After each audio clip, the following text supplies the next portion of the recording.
للہ تمام تعریفیں اس ذات اقدس کے لیے ہیں جو سارے عالموں کا پروردگار ہے، جس نے ساری کائنات کو پیدا فرمایا، ساری کائنات کو روزی دے رہا ہے، میدان محشر کا مالک و مختار ہے۔ یقیناً اس خدا رب ذوالجلال نے ہم اور آپ کو اپنے نبی مکرم، رسول محتشم، صاحب لولاک، باعث تخلیق کائنات، فقر موجودات، حضور تاجدار مدینہ حضرت محمد مصطفیٰ احمد مجتبیٰ صلی اللہ تعالی علیہ وسلم کی امت بابرکت میں پیدا ہونے کا اعزاز بخشا۔ صاحبو، جیسا کہ قرآن مقدس کی جس آیت مبارکہ کو پڑھا گیا ہے، اللہ رب العالمین اپنے کلام لم یزل میں ارشاد فرما رہا ہے، ان تعودوا نعمت اللہ لا تحصوها، کہ لوگوں رب تبارک و تعالیٰ کی نعمتوں کو تم شمار نہیں کر سکتے۔ اس آیت مبارکہ پر بارہ ہم نے بات کی، تو ایک مرتبہ پھر یہ بھی آپ کو بتلا دوں کہ اللہ تبارک و تعالیٰ نے کائنات کو جو وجود بخشا، کائنات کو جو پیدا کیا، تو اعلان کر دیا کہ ہم نے انسان اور جنات کو اپنی عبادت کے لیے پیدا کیے ہیں۔ تو اسی طرح اللہ پاک فرما رہا ہے کہ اے بندو، تمہارے لیے میں نے زمین کو بچھونا بنا دیا، آسمان کو تمہارے لیے سایہ بنا دیا، سورج کو تمہارے لیے میں نے اجالا کر دیا، چاند کے ذریعے رات کی تاریکی میں تمہیں روشنی بخشی۔ الغرض اس کے جھاڑ، پہاڑ، درخت، سب کچھ جو اللہ پاک نے پیدا کیے ہیں، کوئی اس میں بے جان نہیں ہیں۔ بے جان ضرور ہیں، بے جان نہیں ہے، بیکار نہیں ہے۔ تب بتائیے، فرشتے یہی سوال کریں گے میدان محشر میں کہ جب تک دنیا میں زندہ تھے تو اس وقت اللہ اور دین اسلام کے متعلق تمہارا کیا خیال تھا؟ اللہ نے اپنی قدرت کاملہ سے تمہیں وجود بخشا، تم کو پیدا کیا، تو بتاؤ تم نے دنیا میں کیا کیا؟ اللہ پاک نے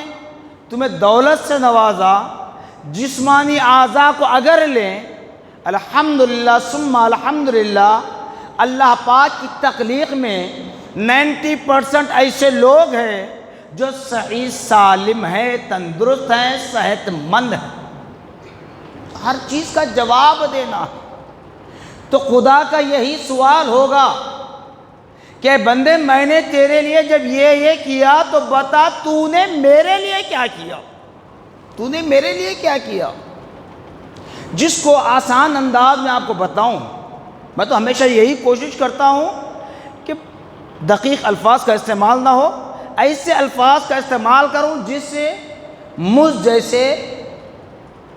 علم نہ رکھنے والوں کے دماغ میں بات بیٹھ جائے۔ جیسے کہ آج ہم کسی کی اولاد ہیں، جس وقت ہم ماں کے پیٹ سے جنم لیے، اس دنیا میں آئے، تو بتاؤ ہمارے پاس کیا تھا؟ سوائے رونے کے کیا تھا؟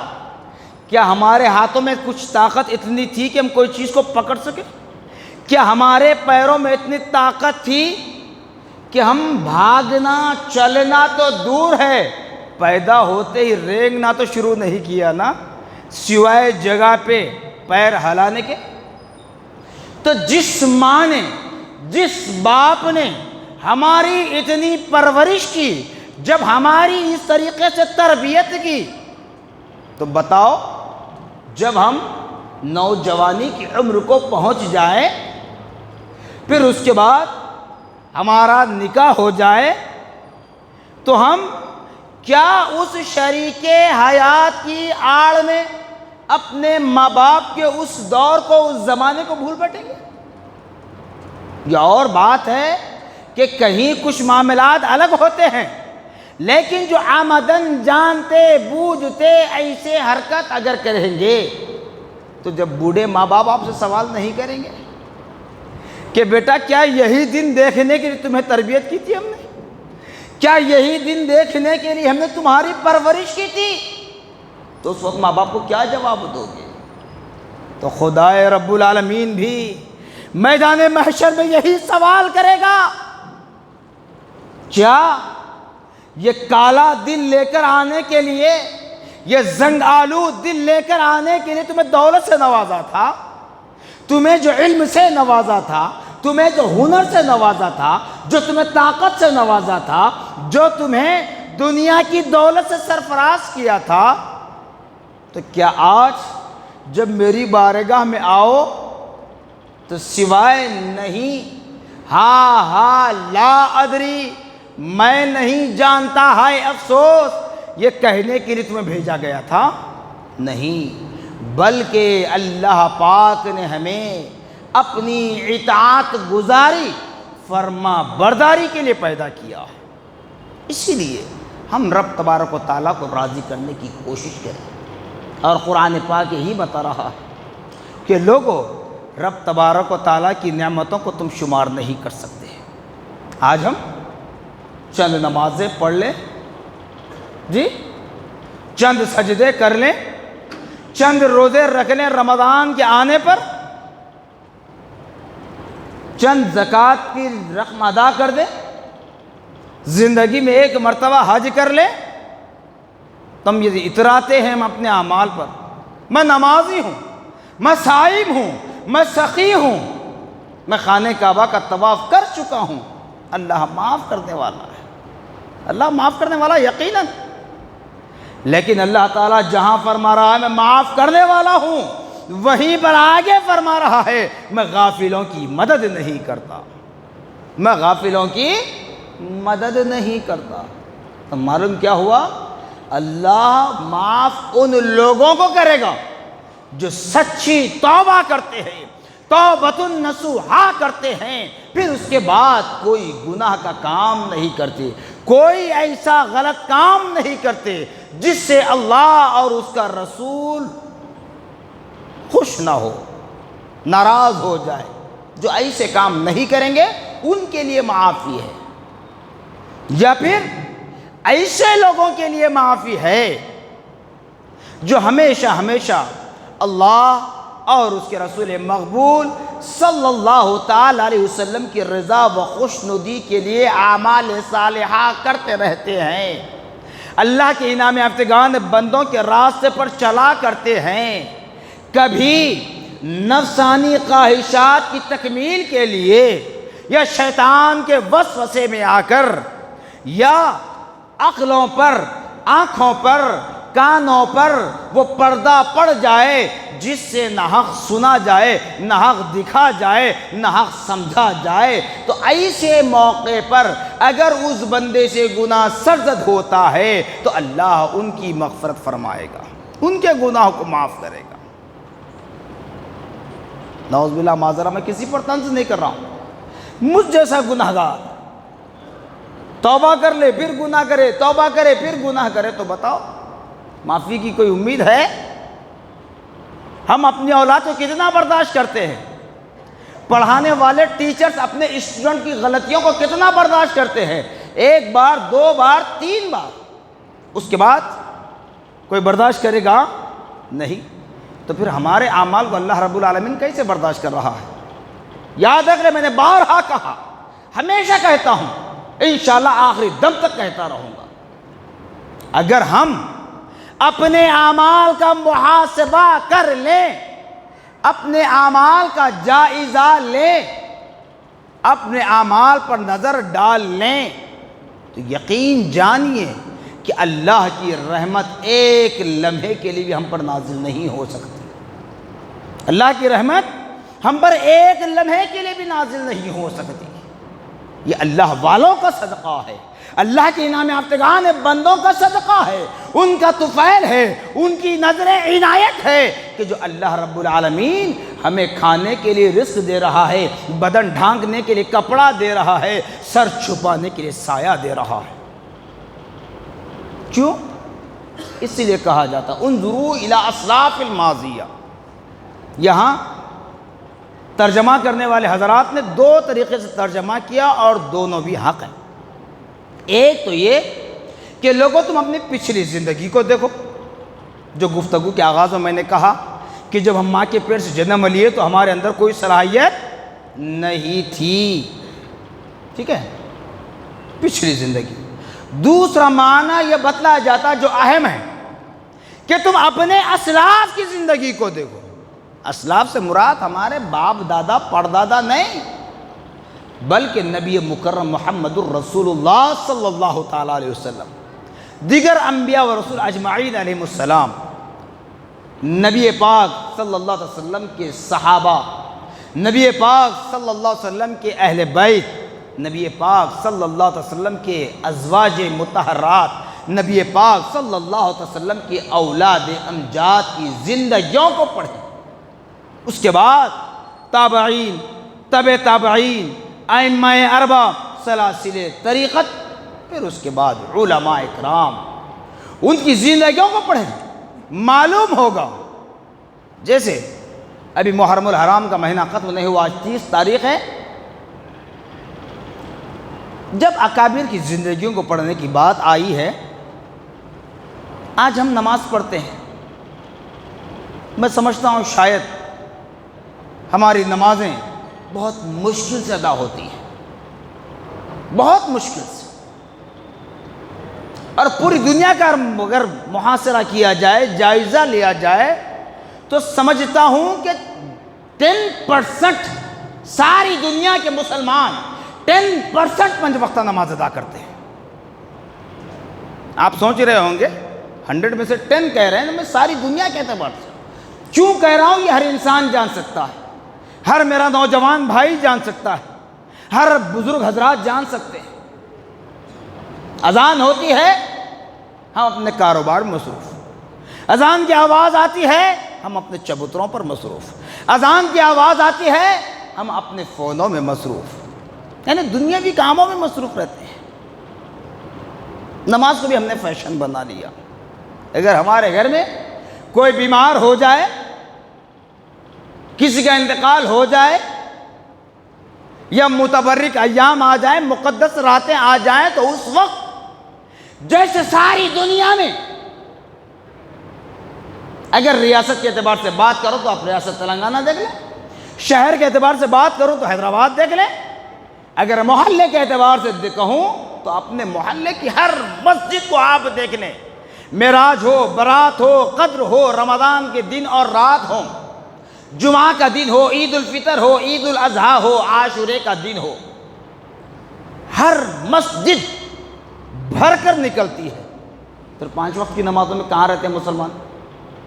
اب اس سے آپ جائزہ لیں 10% میں نے صحیح کہا یا غلط۔ تو کہنے کا مقصد یہ نہیں کہ میں اپنی بڑائی بیان کروں، نہیں،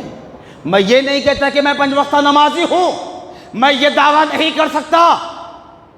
کہ اللہ کی بارگاہ میں میرا سجدہ قبول ہے، میری نماز قبول ہے، میرا روزہ قبول ہے، میری زکوٰۃ قبول ہے، میرا حج قبول ہے۔ کیوں؟ اس لیے کہ ہماری زبان پر ایک ہوتا ہے، دل میں ایک ہوتا ہے، زبان پر الگ، دل میں الگ، تو یہ رب کو راضی نہیں ہے۔ رب کو وہی عبادت راضی کرے گی جو دل میں ہے وہ زبان پر ہو، جو زبان پر ہے وہ دل میں ہو۔ تو پھر میدان کربلا کو دیکھ لیں، زیادہ دور لے جائے بغیر میدان کربلا کا ہی بتا دوں۔ حضرت سیدنا امام حسین رضی اللہ تعالی عنہ نے میدان کربلا میں دشمنوں سے خطاب کیا تھا نا کہ نادانو، میں اللہ کی بارگاہ میں قتل ہونے سے ڈرتا نہیں، گھبراتا نہیں، مجھے خوف نہیں ہے، مجھے خوف نہیں ہے، لیکن تمہیں اس لیے کہہ رہا ہوں کہ اب تک تم نے جتنے قتل کیے وہ سب کے سب قتل انسان کہلائیں گے۔ اگر تم میرا قتل کرو گے نا، میرا قتل، قتل انسان، قتل حسین، فاطمہ کے بیٹے کا قتل، علی کے جگر کے ٹکڑے کا قتل، حسن کے بھائی کا قتل، نبی کے نواسے کا قتل نہیں کہلائے گا، بلکہ قتل اسلام کہلائے گا۔ اور وہی حسین ہے جنہوں نے میدان کربلا میں اپنے بیٹے، بھتیجے، بھانجے سب کو شہید ہوتے ہوئے اپنی آنکھوں سے دیکھا، اپنے ہاتھوں سے ان نعشوں کو لا کر خیمے میں رکھتے گئے۔ بتاؤ اتنی ہمت کسی کے اندر ہے؟ میں نے کیا کہا؟ حضرت امام حسین رضی اللہ تعالی عنہ کا ذکر کرنے کے لیے امام حسین سے محبت کرنے والا، امام حسین کے نانا جان کونین محمد الرسول اللہ صلی اللہ علیہ وسلم سے سچی محبت کرنے والا، خدا کو ماننے والا، لا الہ الا اللہ محمد الرسول اللہ پڑھنے والا ہر شخص، ہر بندے کو اگر یہ کہہ کر بٹھا دیا جائے کہ امام حسین کے اوصاف کو بیان کریں، امام حسین کی تعریف لکھیں، تو یاد رکھ لیں زندگیاں ختم ہو جائیں گی، قیامت کا وہ سورج بھی طلوع ہو جائے گا، لیکن حضرت امام حسین رضی اللہ تعالی عنہ کے اوصاف حمیدہ ختم نہیں ہوتے۔ ہم چیدہ طور پر اس لیے بیان کر لیتے ہیں تاکہ ہمیں کچھ درس حاصل ہو جائے، اور ذکر حسین کے ذریعے، حسین کا نام لینے سے ہماری نجات کا ایک ذریعہ بن جائے۔ حضرت سیدنا امام حسین رضی اللہ تعالیٰ عنہ جو صبر کر رہے تھے، محاسبہ کر لیں آج ہر کوئی اپنا اپنا کہ ہمارے اندر وہ جذبہ ہے، وہ صبر ہے، وہ مادہ ہے کہ ہم اتنا برداشت کریں گے؟ تو حضرت امام حسین رضی اللہ عنہ میدان کربلا میں جب گئے، نیزے پر قرآن پڑھا، امام حسین میدان کربلا میں اپنی جان کو قربان کرتے ہوئے اپنے نانا کی امت کو یہ درس دے کر جا رہے ہیں کہ لوگوں، زندگی کے کسی مرحلے میں کیوں نہ ہو نماز کو نہ چھوڑنا۔ اگر نماز معاف ہوتی تو حضرت حسین پر ہو سکتی تھی، لیکن حضرت حسین نے بتلا دیا میں میدان رن میں ہوں، میدان جنگ میں ہوں، دشمنوں کے جھرمٹ میں ہوں، تیر و تلوار کے سائے میں ہوں، تب بھی خدا کی عبادت مجھ پر معاف نہیں، تو اے میرے نانا کی امتیوں، تم پر نماز کیسے معاف ہو سکتی ہے جو تم نماز چھوڑتے جا رہے ہو؟ نماز کو فیشن نہ بناؤ، اللہ کی نعمتوں کو چند عبادت کے ذریعے ادا کرنا اگر ہوتا تو پھر نہ جنگ بدر ہوتی، نہ جنگ احد ہوتا، نہ جنگ حنین ہوتی، نہ کوئی غزوہ ہوتا، نہ میدان کربلا واقع ہوتا۔ اگر چند اعمال سے اللہ کی نعمتوں کا شکر ادا ہو جاتا، چند اعمال کی وجہ سے اللہ کی نعمتوں پر شکر بجا لایا جا سکتا، تو پھر نبی پاک صلی اللہ تعالی علیہ وسلم کی حیات مبارکہ اور آپ کے صحابہ اکرام کے اعمال کیسے تھے؟ صحابہ پیارے آقا صلی اللہ تعالی علیہ وسلم کے ایک ایک عمل کو زندہ رکھتے۔ اگر کبھی پیارے آقا صلی اللہ علیہ وسلم کسی جگہ بیٹھ کر مسکراتے، تبسم فرماتے، قربان جائیے ان صحابہ اکرام پر کہ وہ صحابہ نبی کی اس سنت کو ادا کرنے کے لیے اس مقام پر بیٹھ کر مسکرایا کرتے تھے، اس مقام پر بیٹھ کر تبسم فرمایا کرتے تھے، جبکہ یہ نہ فرض ہے، نہ واجب ہے، نہ اس میں کوئی اور بھلائی ہے، صرف نبی کی سنت کو برقرار رکھنے کے لیے۔ تو بتاؤ آج ہمارے اندر ویسے اعمال ہے، وہ کیفیات ہیں جو ہم اترائیں گے کہ میں نمازی ہوں، میں صائم ہوں، میں سخی ہوں، میں حاجی ہوں، اللہ پاک مجھ سے راضی ہو جائے گا، میں ان کا وسیلہ کیوں لوں؟ جی، اور پھر ایک بار یہ کہتا ہوں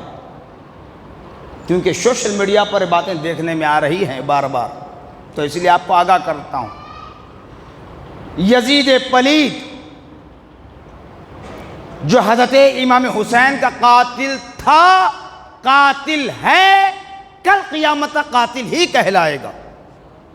وہ چاہے میدان کربلا میں تھا یا نہیں تھا۔ ہم بھی کہتے نہیں تھا، دمشق میں بیٹھا ہوا تھا، حکم کس نے دیا تھا؟ یہی سوال ہے میرا۔ اگر واقعی یزید پلید لعنتی بے قصور ہے، جب حضرت سیدنا امام حسین رضی اللہ تعالیٰ عنہ کو شہید کرنے کے بعد آپ کے جسم اقدس سے آپ کے سر انور کو جدا کیا گیا اور حلق کو نیزے پر لٹکا کر، آپ کے چہرے اقدس کو نیزے پر لٹکا کر جشن مناتے ہوئے کوفہ کی گیٹ پر لے جایا گیا، تو بتاؤ اس وقت یزید پلید نے جتنے بھی امام حسین کے قاتل ہیں، شمر ذوالجشن ہو یا عبداللہ ابن زیاد ہو، کوئی ہو، کیا ان کو معزول کیا؟ بہت باتیں بتاتے ہیں تاریخ سے، ارے تاریخ اپنی جگہ ہے، محبت کا تقاضا اپنی جگہ ہے۔ اگر ایسی ہی بات کرو گے تو پھر میں کہوں گا اگر تم میں سے کسی کے باپ کا کوئی قاتل ہے تو اس کو بھی تم معاف کرنا چاہیے، اس کو بھی تم برا بھلا نہ کہنا چاہیے، اس سے بھی دوستی کا ہاتھ ملانا چاہیے، جیسے آج تم یزید پلید لعنتی کو نعوذ باللہ معاذ اللہ استغفر اللہ امیر المومنین کا درجہ دیتے ہو۔ بتاؤ کیا کیا اس نے؟ جب محبت تھی امام حسین سے تو عبداللہ ابن زیاد کو پھانسی کے پندے پر لٹکانا تھا،